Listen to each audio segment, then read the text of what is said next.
Most of us don't ignore mental health because we don't care. We ignore it because we think that we do not have any other choice. And that's exactly why Budget 2026 feels different. Now, for years, mental health in India has been treated like a personal issue, something that you handle yourself.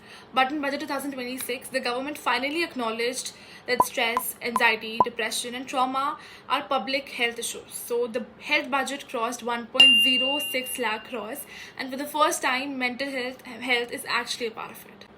Now let's talk about one of the biggest announcements. India is getting a second NIMHANS. Now NIMHANS is the National Institute of Mental Health and Neurosciences, which is India's top mental health institute currently in Bangalore. Now Budget 2026 announced plans to build NIMHANS 2, which will be in North India. But why is this even huge, right?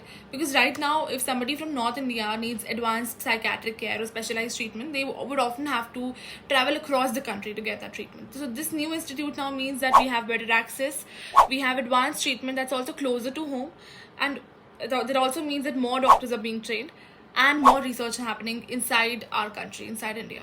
Now, the budget has also announced upgrades for the Central Institute of Psychiatry in Ranchi and other regional mental health centers like Tezpur.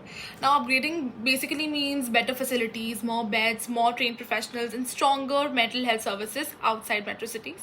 Now, the government has also allocated 1,000 crores to train 1 lakh allied health professionals over the next 5 years. This includes applied psychology, behavioral health, counseling, and mental health support roles.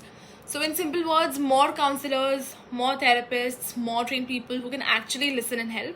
Now the budget also plans to expand emergency and trauma care in district hospitals by 50%.